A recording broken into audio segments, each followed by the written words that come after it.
What's going on, everybody? Welcome in to Blazers Uprise Live here on a Thursday, here on a game day. The Blazers return today, facing off against the Golden State Warriors here in Portland. We'll talk about that game a little bit. We'll talk about Yusuf Nurkic, who's now going to miss a month with plantar fasciitis, and we'll also have good old picks against the spread, which I know you've missed, Eric. Oh yeah. Because you caught up a little bit. Let's just jump straight into things, man. Let's not even waste any time with this. Eric, you're now officially out of 7th because you're tied for 6th with Trevin. Things are bunching up a little bit. I'm in 1st. Jackson's a game back. Connor, only 5 games back. Connor went 9-2. 9-2 last Wednesday, whenever we had picks against the spread last. It's been like 8 days or so. Chat, you guys are looking good for a run as well. Only 8 games back. Things are getting bunched up. You love to see it. Even Chris is coming towards the back. Yeah, Chris is only 6 games back out of 6th. So if he has a good day today, we got 7 games. I don't think he can get to 6, but, string together a couple of good days, and Chris might be able to get out of the cellar, and that would be phenomenal to see. That might be the start of a good, heartwarming story that they'll turn into a movie later. All right, game number 1, Eric. We got Detroit. We got Cleveland. Cleveland is a 5.5-point favorite. Yeah, so Cleveland is without Darius Garland, Colin Sexton, and Karis LeVert. And Lauri Markkanen is back, but on a minutes restriction tonight. And for the Pistons, the only person that looks like is not playing as Frank Jackson was doubtful.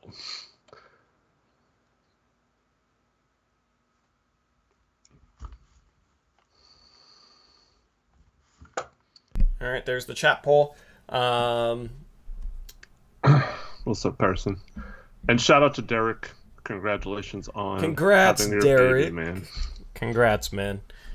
I saw the picture of you, man. That's awesome. Happy for you. We got Chris going Detroit. Chris is here. That's good. I'm also taking Detroit. All right, Eric's going Detroit. I'm taking Cleveland. Taking my Cleveland Cavaliers. You're on the Rajon Rondo starting point guard bandwagon. I'm on the Evan Mobley starting big man bandwagon. All right. Connor is going. That's my guy. That was my guy in the draft, Yeah, he sure was. Connor's going Cavs.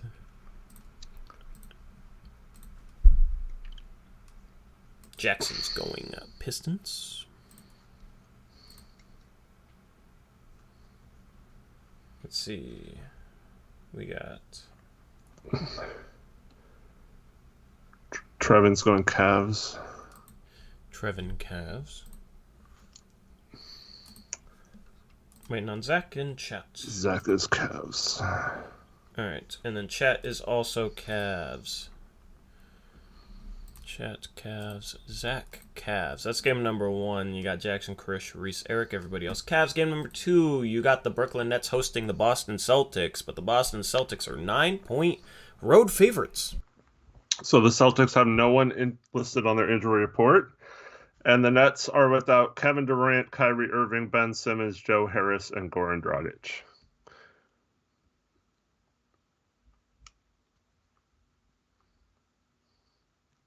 Tough one with. Dude, I'm having to type faster now that we don't have like a million players and protocols. Yeah. I'm gonna go with the Celtics. Yeah, I am as well. All right.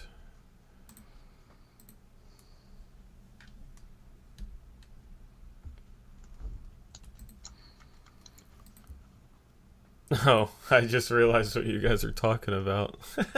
Whoops. What? Oh, I brought an old matchup graphic. Somehow I got an old one, an old template, so it doesn't have Connor's name on it. It has Reese's. Chris and Connor are going Nets. I can change that pretty fast, though. Trevin is Celtics. Zach is Celtics. I don't even care to change it. Trevin Celtics, Zach Celtics. Yep. All right. Chris Connor Nets. All right. Connor is Reese right now. All right. And then what Jackson go with? Jackson is Celtics. All right. And then Chat is 70% for the... I forget which team it was. I think it was the Celtics. Yeah. Krish and Reese go Nets. Everybody else goes Celtics. This is not double down, though. Cavs had 73%. Boston has 71%. All right. Game number 3. You got Chicago versus Atlanta. And Chicago is 3-point home favorites. The Hawks are without John Collins and Gorgie Jane, and Lou Williams is a game-time decision. The Bulls are without Lonzo Ball, Alex Caruso, and Patrick Williams. Zach LaVine is playing and apparently not on a minutes restriction. Cool.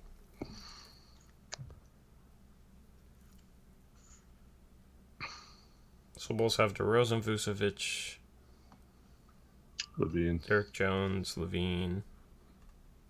I'm going to take the Bulls. All right, Eric's going Bulls. I'm also going Bulls. You're Hawks, man. I'm what? You're Hawks, though. My Hawks? Since when have they been my Hawks? They've never been my Hawks.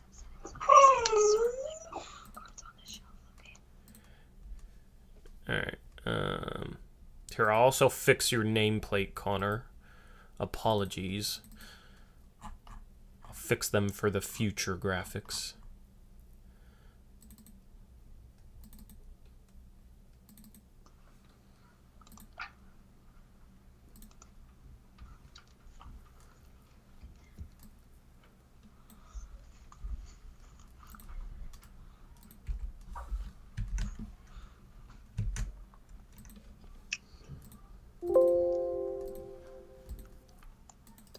Zach is the lone Hawks. All right, everybody else is Bulls. Trevin, Krish, Connor, Jackson. All right. And then we're going to end the chat poll. It's 81% Bulls. So, Zach Island. Congratulations, Zach. You own an island. All right. Game number 4. Minnesota versus Memphis. Memphis is 1.5-point road favorites. Grizzlies are without Dylan Brooks and Pons.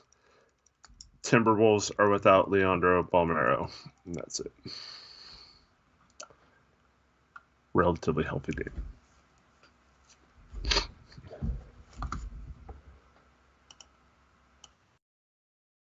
All right, there's the chat poll.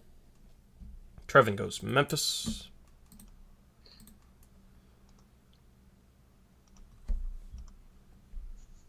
I'm also going to go Memphis.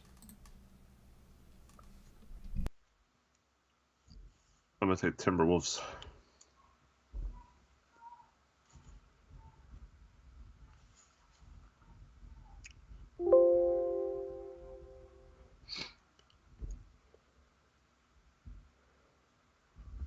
You have the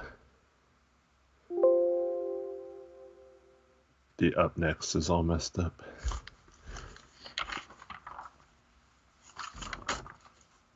It's from last game or last week, and you're muted trying to talk. Yeah, I'm rusty. All I've been saying while I've been muted is I'm rusty. Obviously. All right? Let me get back into the swing of things. Hopefully the Blazers are or aren't rusty today, depending on what you want. Here. Look. Bang. You didn't see anything. I didn't even have the slideshow in at the start of this, so I forgot to do the slideshow in the up next. I forgot to do that center line. I just wanted to make sure you guys actually looked at it, all right? I just want to make sure my efforts in making those graphics were worth it. We got Zach going Grizz. We got Zach and Brady hyped about Elden Ring. Shout out to Brady, $2 dono. He says, Elden Ring tonight. I have never played any Elden Ring games or whatever the series is called. I don't even know what the series is called because I haven't played it. But thank you for the $2 dono, Brady.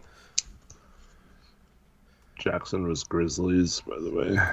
Jack was Grizz. All right. Krish and Connor are Timberwolves. Krish, Connor, T-Wolves. All right. And then chat, you guys go with the Grizzlies. All right. Cool.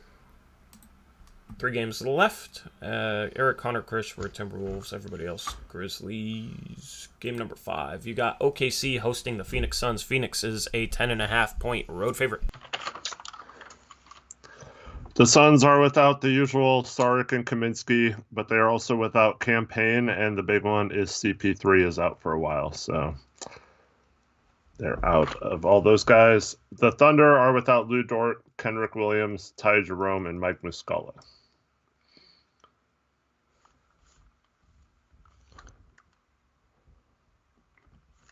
All right.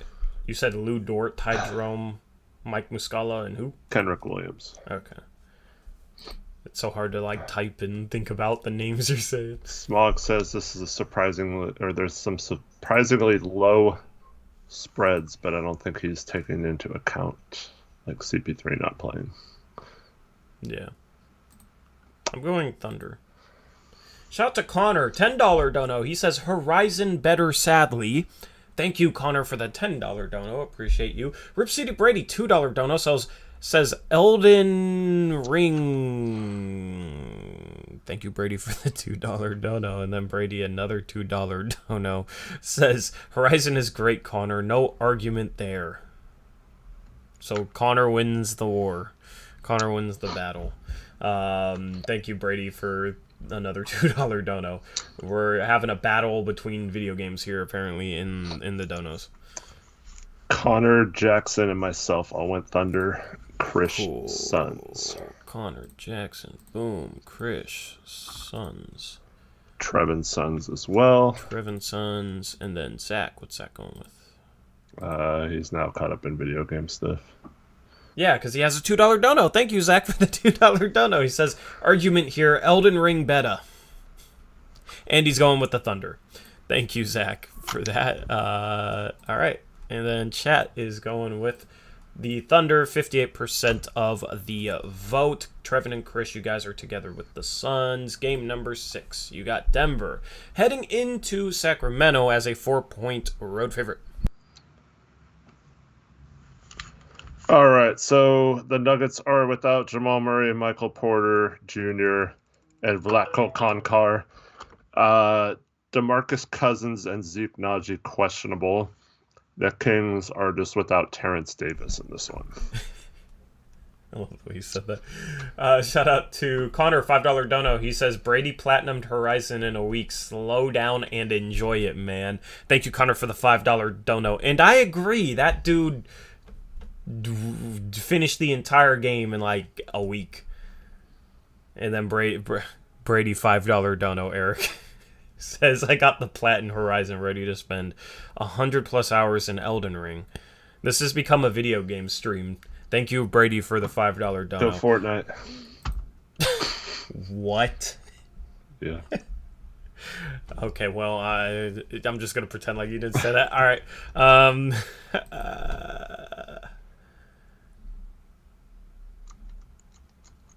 I think Sabonis is going to lock down Jokic, so I'm going with the Sacramento Kings. I'm going to take the Nuggets. Zach is going with Den.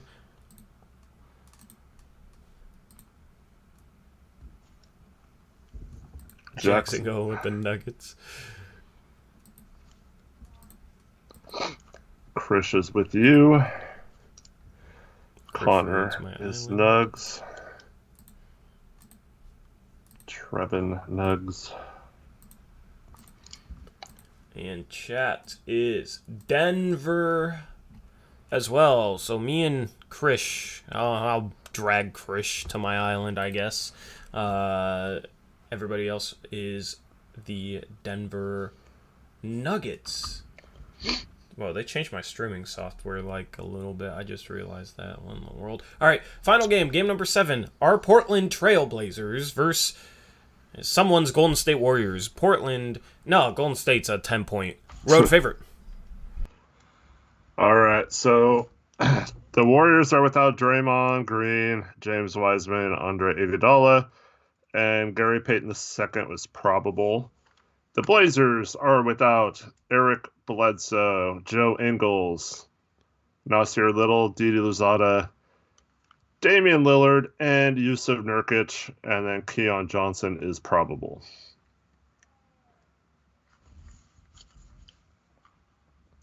Zach is going ×2 for the Blazers as his double down.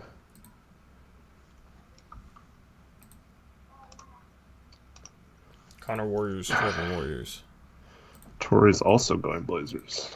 Yes. Who are you going with? I'm going with the Warriors. All right.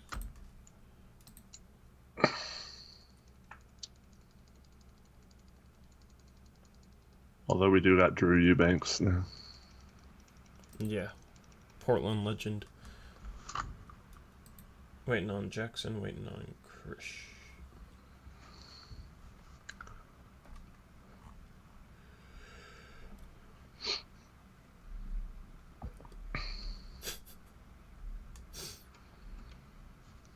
Krish, do you want to make your pick?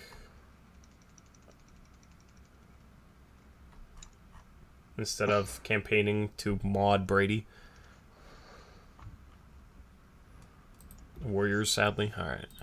Cool. And then Jackson says, I would like to take the Portland Trail Blazers. Right. But did he really put a but? No. Okay, I was gonna it just say, sounded like a statement that would have a You would have been a lot more mad if he put a but. You would have said that with a little bit more vigor. All right, 66% for the Portland Trail Blazers. So it's a split vote. Chat, Jackson, me, Zach, Blazers, Eric, Trevin, Connor, Krish, Warriors. Time for double downs. All right, so Jackson went Blazers. No, Zach. Zach went Blazers. Yes, Zach went Blazers. Chat is Bulls.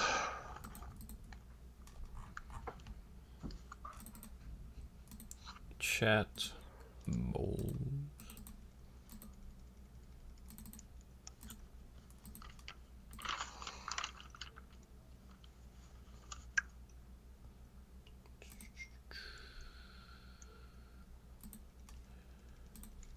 I'm going to run through the picks one more time. I'm going to take the Nuggets as mine.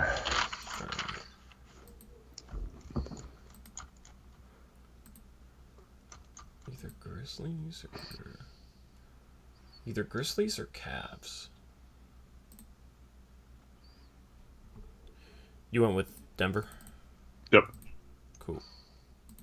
Trevin says Grizzlies. Alright, I'm going Cavs.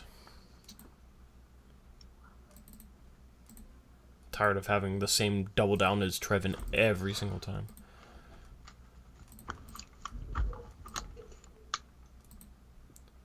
Alright.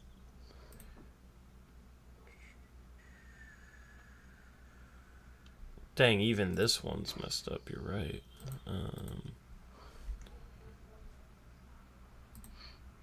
I don't know. Reese's Connor.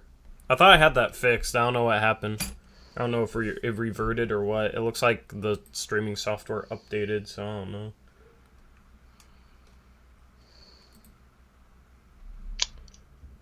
Jackson Celtics. Looks like Krish. Connor's Cavs. Krish is Sacramento. Connor is the Cavs. Connor is also Reese on this graphic. And then Krish went Sacramento. All right. Cool. That's picks against the spread. Thank you to everybody who participated and voted in the chat polls. Things are getting a little close here. A little too close for comfort at the top. Got people nipping on my heels. All right. Picks against the spread records. One last time. What were you going to say, Eric? I'm just trying to figure out who I missed. Oh, let me know if you need me to go through any games. No, go ahead. I have it paused. All right, cool. All right, that's picks against the spread. So, Yusuf Nurkic is out for a month, and it just reeks of tanking, Eric. To be quite honest with you, it reeks of tanking, and this is what tanking feels like. I guess is they're gonna sit him down with something he's been playing through since September, supposedly, and been playing just fine. It's a injury you can play through. It's just discomfort, and he's out for a month, which is quite a long time span. Quite a long initial time span for that injury. At least that's what I read. So, do you think this is if we were still? Okay, let me phrase it this way. If we were winning and pushing for like a top playoff seed, do you think he'd be missing games? If we were like 6th right now or 7th with a legit shot at moving up, no, he would not be. So this is what tanking feels like, guys. Welcome to we're running back the tank, I guess. We've won too many games in a row. It's now time to tank. And what better time to tank than going up against the Golden State Warriors coming out of the All-Star break? I also believe that had we not won the last 4 games, they might not have sat him either. Yeah. So, I mean, we were playing too good.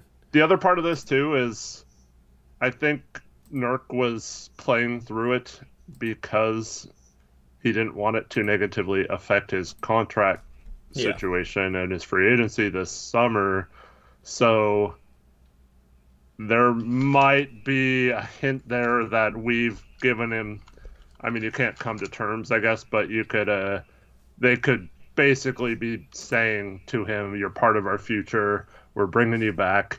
Here's the parameters that we'll probably be offering you, and like you don't have to go out there and kill yourself. Like we're actually better off if you don't do that. So here is that.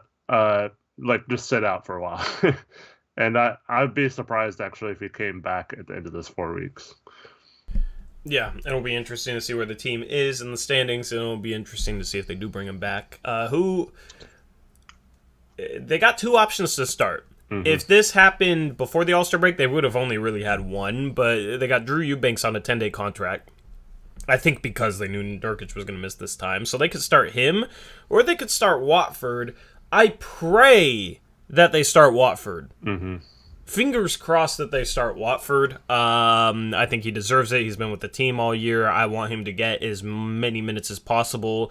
And it'd be fun to watch him playing next to Ant Moore and playing kind of, a little bit of a point center role, not bringing up the ball consistently, but being one of those guys that can, pass and distribute. Kind of like when Draymond runs the small ball 5, he still has a lot of passing responsibility, brings the ball up the court. But I kind of just want to challenge Trent Watford with, doing some of that and just seeing how he handles it. And against centers who are slower than he is, most likely, he has a chance to be able to have some success in like a small ball center facilitary role. So they kind of use Nurkic like that. He doesn't handle the ball as much as Watford might, but he's a passing big man, knows how to pass. They run things through him. So I want to see them run things through Watford a little bit and see if he succeeds. Yeah, I agree with that. I'm also hoping he starts. I could see it either way because Eubanks is not quite as good as Nurk, but he is a very, very good screen setter. So I think if Watford starts, that's something he really has to do a good job on, is set good screens for whoever's guarding Ant, because we know that that's kind of the key to a lot of our success on offense is pick and roll, or a lot of NBA in general is predicated on pick and roll. So Watford's going to have to do a good job of setting screens to get guys open. And if he does that, I see no reason why he can't play, 30 minutes a game from here on out.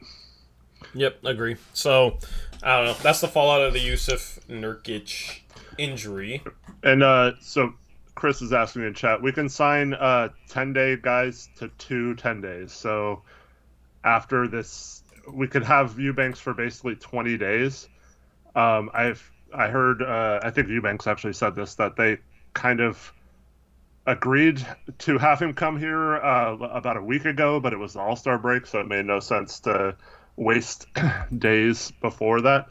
So he's going to be here for at least 10 days. I'd assume since Nurk is out, we'll try to sign him to a second 10-day. So we have him for 20 out of the 28 days that Nurk is going to be out. And then I don't know what'll happen from there. If he plays well and we want to keep him, I think at that point we'd have to cut someone.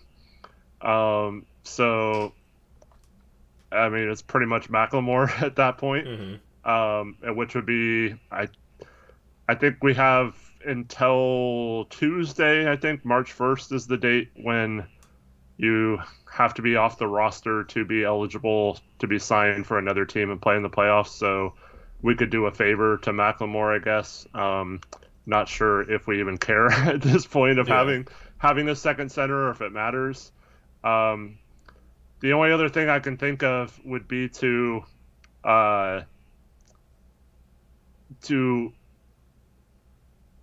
waive Blevins if you could convince Eubanks to sign a two-way since he's eligible for the rest of this season but not beyond this season, and then sign Blevins to 10 days after that, so you basically had the next 40 days covered between the two of them, and then just kind of like say sorry Blevins, but like we're gonna give you these 10 days at the end of this just so you can make. I think he'd actually make a little more money than he would during those 20 days than he would as a two-way, but then we'd have to cut him at the end of that. But so yeah, I don't know if that would be something they'd consider, but that's why it kind of confused me that we did not sign the two-way guy when we signed Brandon Williams, why we did not make that a center if we knew that Nurkic had this foot problem. Well, what day is our last game of the regular season? The 10th? April 10th or something like that, yeah.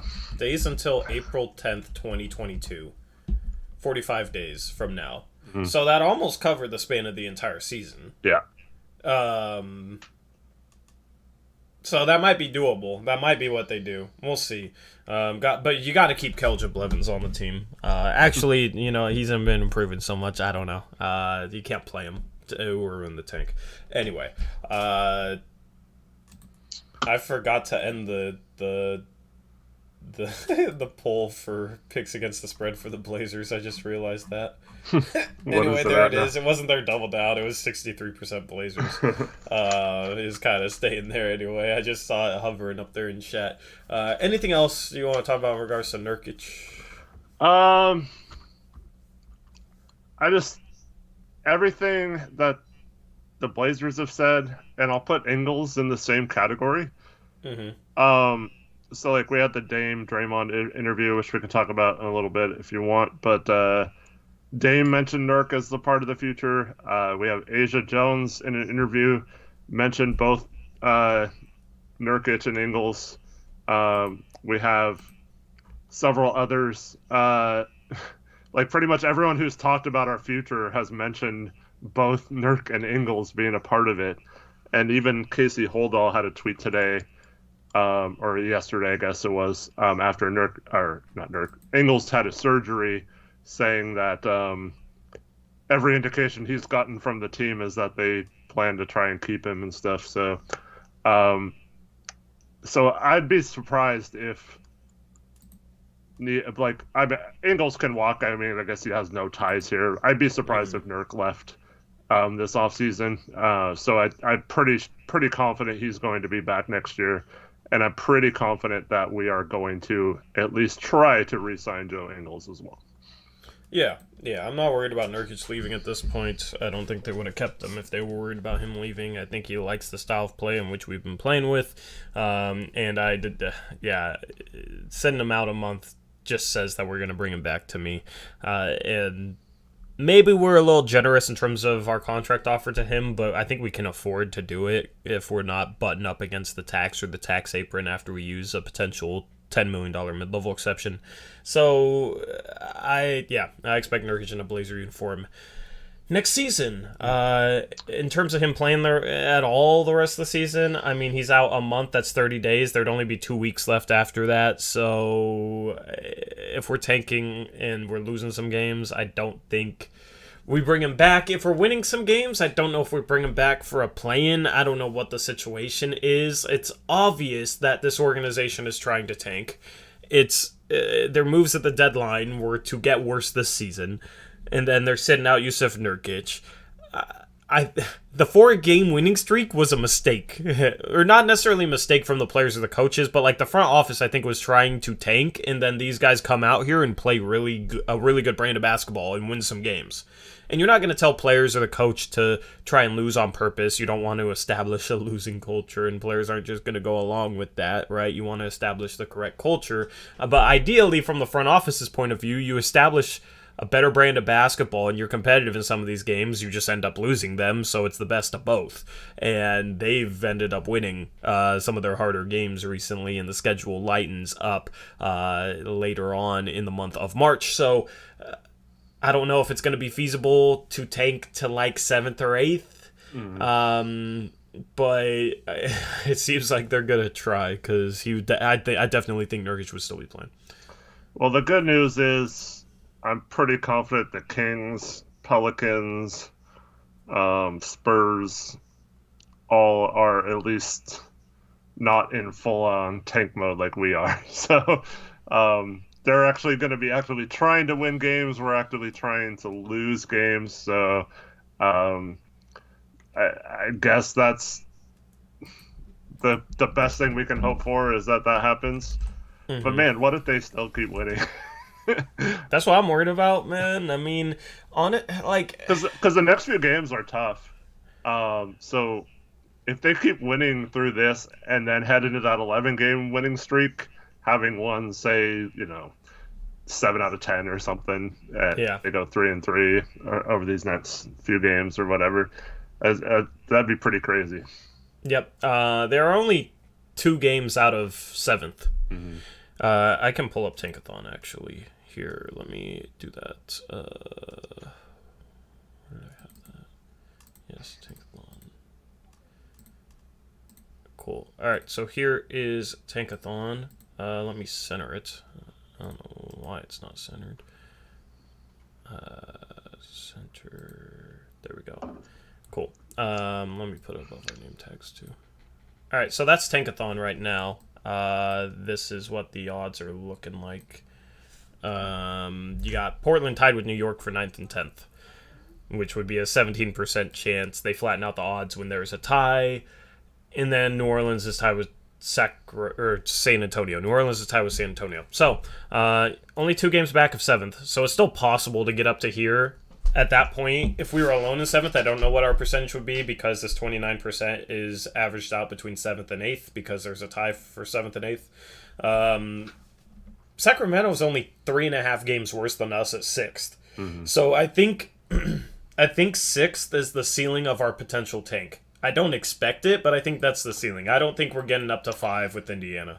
Yeah, I mean, maybe if Indiana goes on a run, but yeah, they're probably the one team in that group that for sure doesn't want to win either. And then New York, I don't know. I mean, I don't think having Kemba Walker out really factors into whether they'll win or not. Maybe it actually helps them win, but yeah, it's the decision to sit him out might mean that they are giving up on the season as well. Yeah, that was an interesting decision. So we'll see what they can do. But let's look at the remaining strength of schedule, Eric, because I haven't shown this on stream. I agree that 6 is probably the best outcome we could hope for right now. Yep. We have the second easiest strength of schedule. Mm-hmm. 4 point, and it's barely. And if you look at our next, let me look at our next games. There's Indiana right there.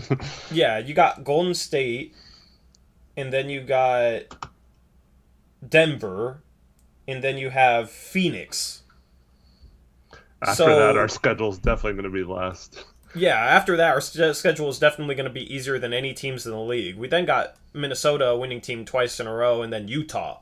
So these next 6 games are all against winning teams. After that, our schedule is insanely easy. So these next 6 games determines, in my opinion, if there's really a chance to move up to 6th or 7th in terms of lottery odds. If they win 3 of these 6 games, I don't think it's possible. Yeah.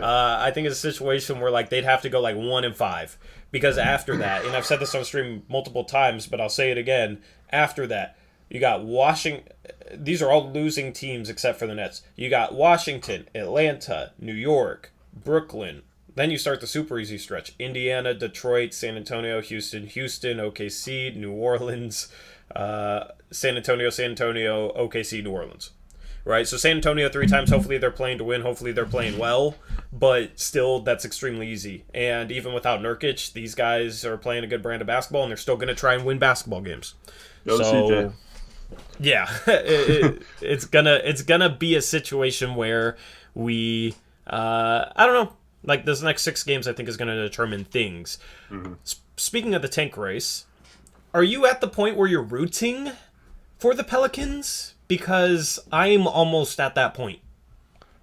I kind of want them to stay where they're at, so but I want us to fall below them. So I want our pick to have a better shot of them than them to move up, but I also don't want them to be so bad that they're having good odds to move up as well. So I still kind of want them to win a little bit, because I'd rather have, say, the 12th pick than not get their pick at all. So yeah. That's what I'm rooting for, just for it to have the least amount of chance to convey. So yeah, I'm gonna keep rooting for them to win. I think because I mean there's a possibility they could fall to 6th and then not move up, and then we could possibly have like the 6th to 8th pick from them, which would be phenomenal. But that just seems a lot less likely for it to convey in that scenario. So I'd rather them just stay in that 9, 10, 11, 12 range and take my chances that they don't move up. Yeah, I agree. Like, I don't want them to fall to 4th or 5th. Yeah. Which, doesn't look likely, but if they keep losing, it's possible. They do have a difficult schedule. I'm not really worried about them making the play-in game anymore. They might make a play-in. I'm not worried about them making the playoffs anymore. Yeah. Someone's got to be the 10th seed, right? I mean, the best case scenario would be San Antonio, so I'm rooting for San Antonio. That's the one team I'm really rooting for to stay above New Orleans, and then to pass up Portland. And of course, we got 3 games against them, so if we're in tank mode, I'm gonna be rooting for the Spurs against the Blazers in those games. That's just the way it goes. I want that draft pick, baby. So, yeah, I mean. That's how tank season is. Yeah.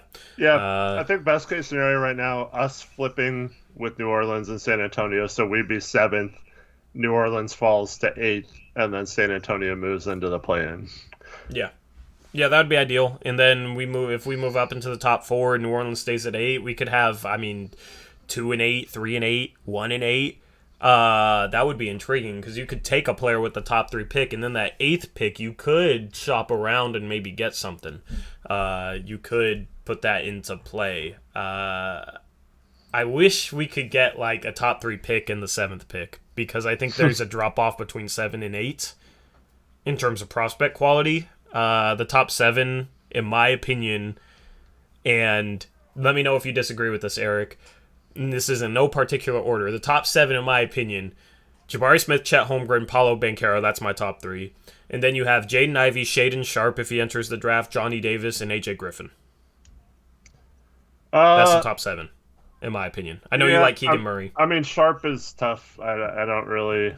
I mean, not a lot of people know a lot about him, so he's crazy talented. Someone's going to take him based on him not having film to nitpick at like all these other guys, because that's what happens is people nitpick, and then there's like someone like him who has like huge potential but like doesn't have, because if he would have played this year and kind of struggled at times, then people would be like, oh, he's falling in the draft, right? Instead of now it's like, oh wow, maybe he's gonna be potentially, if you pick him at 5, that could be the number one pick if it was a redraft, in a few years. So, yeah, I think you're right that he'll go in the top 7. Yeah. Okay. And then yeah, but I still think there's some talented players after 7. I don't think there's much of a fall off. I still like some of those guys.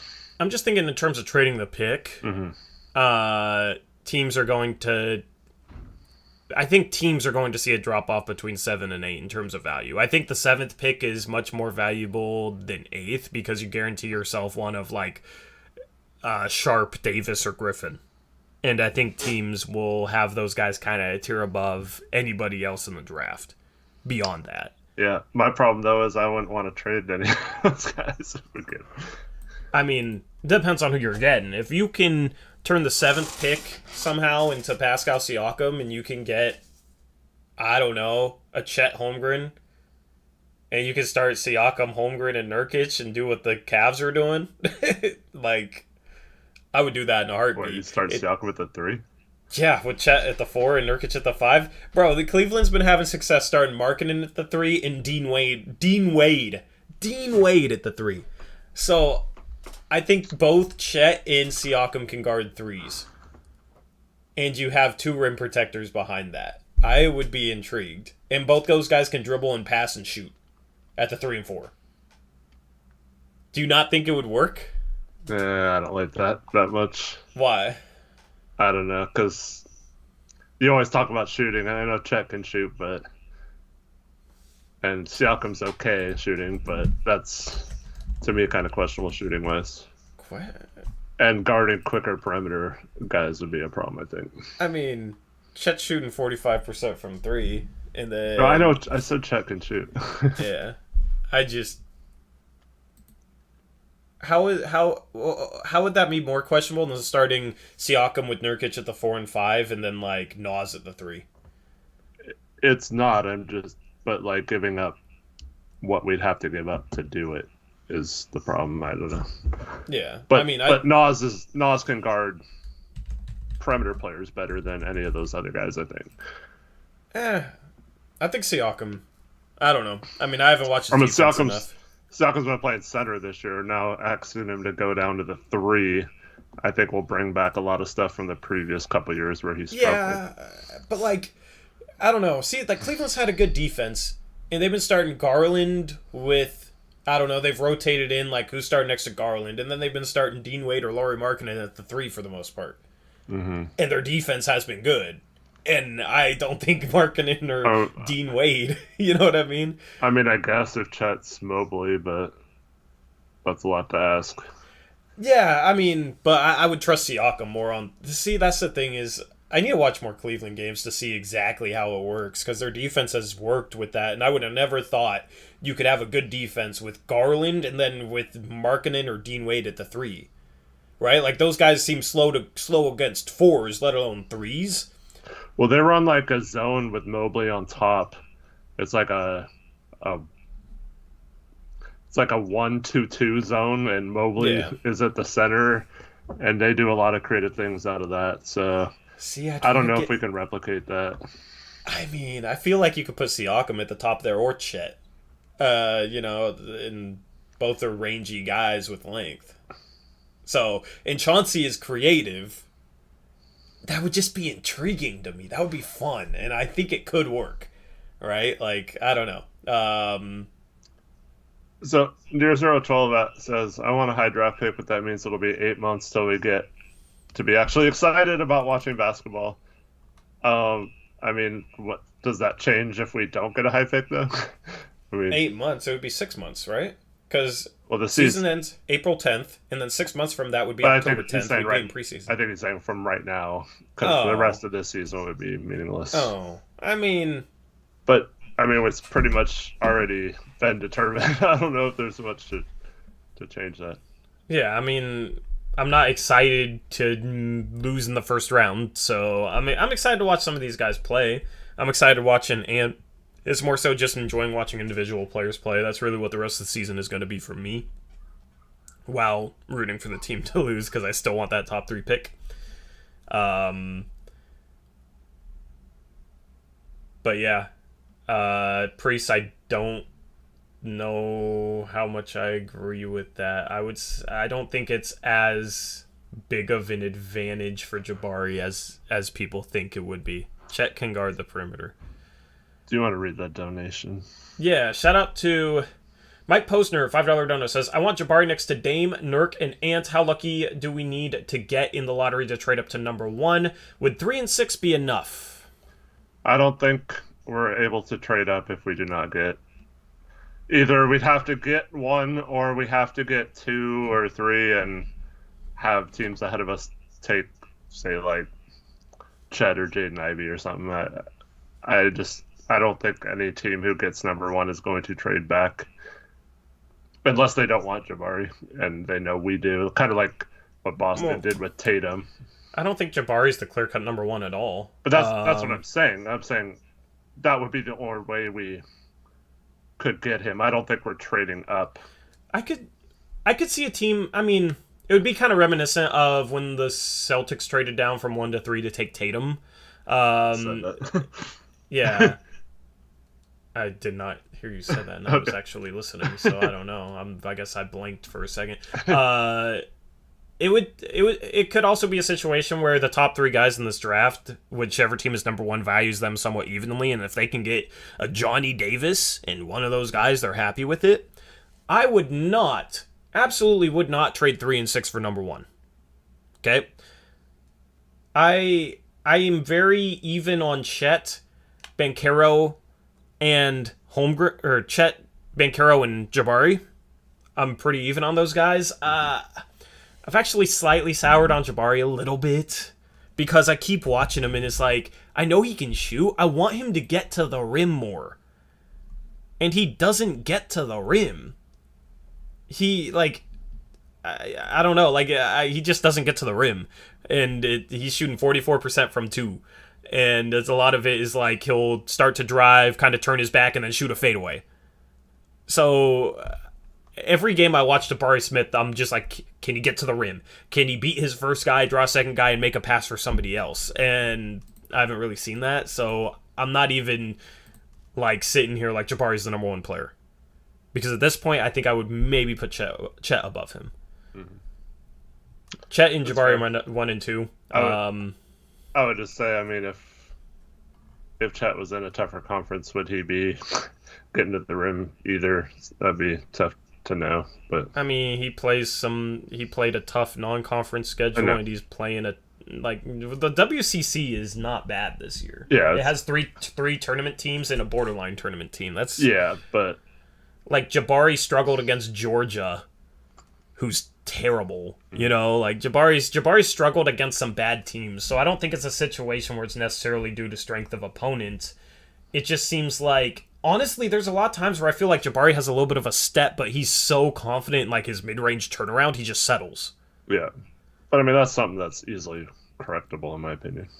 Yeah, maybe, I don't know. I just people act like Jabari's a slam dunk, and I'm a little bit more reserved on him than some other people. I'm not saying you or anything, Eric. I just know that there's some people in the community that's like, Jabari, we need Jabari. And it's like, every prospect at the top of this draft has serious question marks. And I don't think anyone has differentiated themselves enough to trade 3 and 6 for 1. Yeah, I agree with that. I would not trade up with 3 and 6 in that scenario. But I do think Jabari would be perfect on this team, and he doesn't have the questions in my mind that some of the other prospects would because of his fit, not needing to necessarily take the ball to the rim, and he could shoot more threes on our team. So I like him as a fit over the other guys in that position, but yeah. Chet's shooting a better percentage from 3 this year. Cool.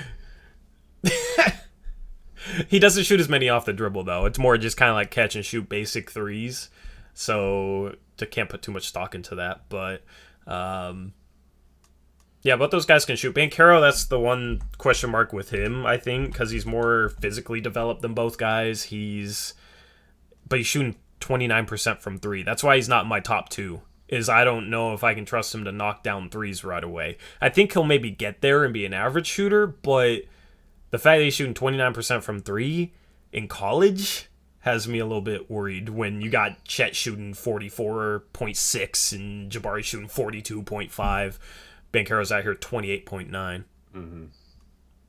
So, and Banchero's on a much better team or not necessarily better team, but he gets less focus on defense because they have 5 potential first round picks on that team. So yeah. He gets a lot less attention than a Chet and Jabari get on a nightly basis. So the fact that he's not shooting as well with lesser defensive attention puts him third in my mind as well. Yep. The thing is, Chet gets set up with a lot of high-quality shots due to how good Gonzaga's offense runs and due to some of the players they have on that team. It's like Timmy draws double teams all the time in the post because he's lethal down there. Nembhard is a really good playmaker. So Chet doesn't really have to create his own that much. I think he can, and I think he just hasn't really had to. That's why I might be a little bit higher on him than other people, as I think he can. He just hasn't really shown it.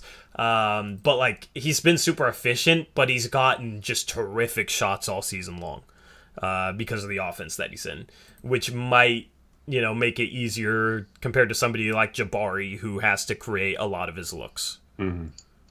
So that's kind of the things to weigh, and the things to watch is you guys watch these prospects, watch Auburn games, Gonzaga games. Gonzaga plays tonight. I forget who they play. We're dropping articles, college basketball articles with games to watch, bracketology, some of Eric's prospect notes. So we already dropped one of those yesterday, and those should be fun to continue to put out. I definitely wanted to do something around college basketball once we were tanking, just to kind of give you guys, just play San Francisco. San Francisco's a tournament team. Yeah. Right now they'd be like ninth seed, 10th seed, somewhere in there. So that should be a good game. It's in San Francisco. That might be a game. Gonzaga, honestly, I think that's going to be a really competitive game. So you got that. I don't think Auburn plays, but you do have Arizona at Utah starting at 8 p.m. You can watch Benedict Mathurin, who's a top 10 pick. If we end up with a pick between like 8 and 11, that could be our guy. They're taking on Arizona's taking on Utah, as I said. Other than that, really no top-notch prospects playing tonight that I see. Mm-hmm. So, anyway, anything else? Brett's asking if we got the 4th pick, what we do. So yeah, we've answered this question a lot, but not on this stream. I would hope that one of the teams ahead of us takes a guard over the 3 forwards. Mm-hmm. So that would be, I don't think that's that out of the realm of possibility. Ivy could definitely be on some teams' radar for the 2nd and 3rd pick.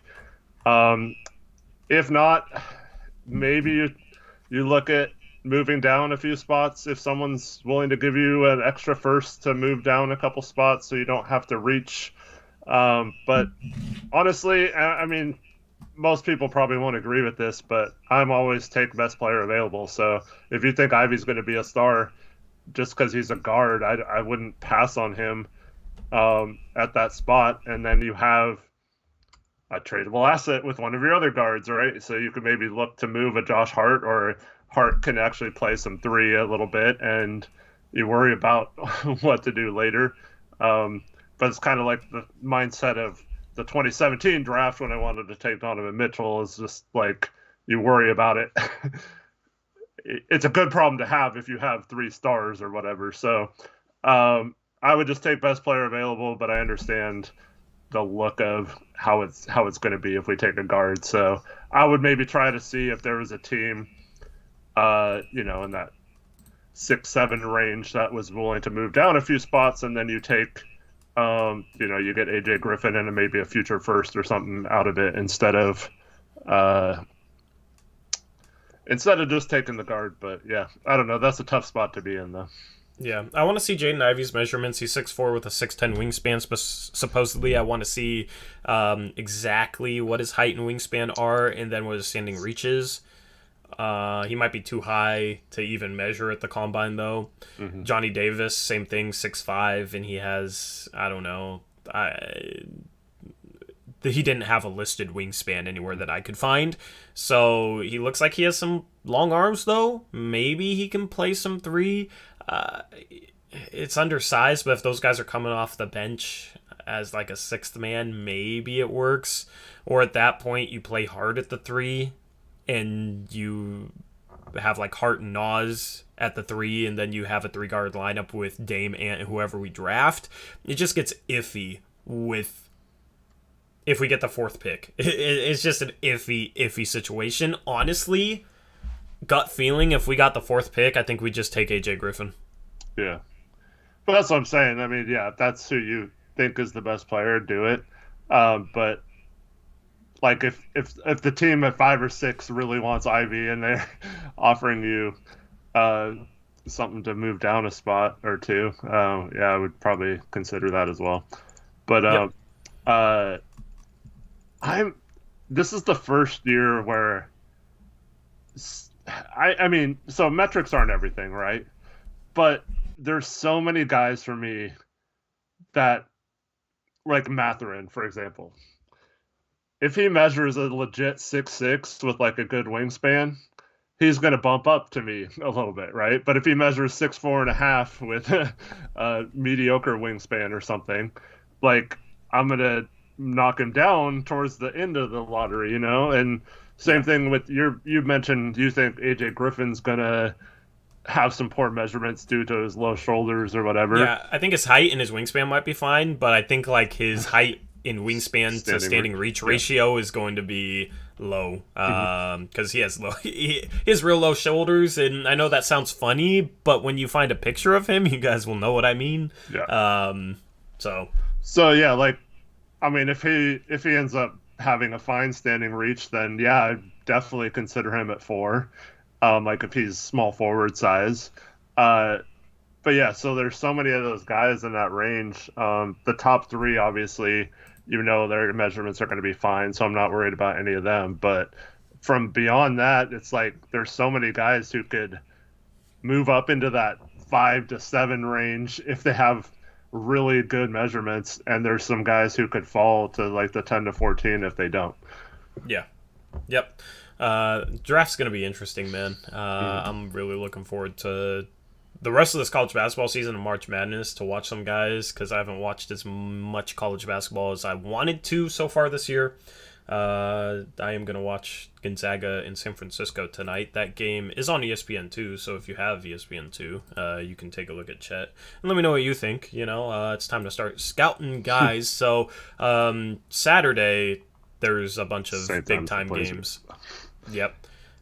Yeah, the Gonzaga game starts at 6, Blazers game starts at 7. Oh, okay. So, I thought it was 7, but for both. No, I wish Gonzaga started at 7, honestly. It would be a little bit easier for me. But Saturday, you got like Gonzaga, St. Mary's. St. Mary's is a ranked team. You got Purdue, Michigan State. Michigan State is a borderline ranked team, so that's Jaden Ivey. That's on ESPN. That Purdue game's at 9 a.m.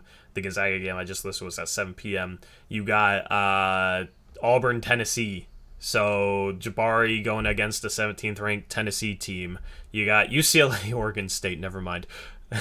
Sorry, Eric. You got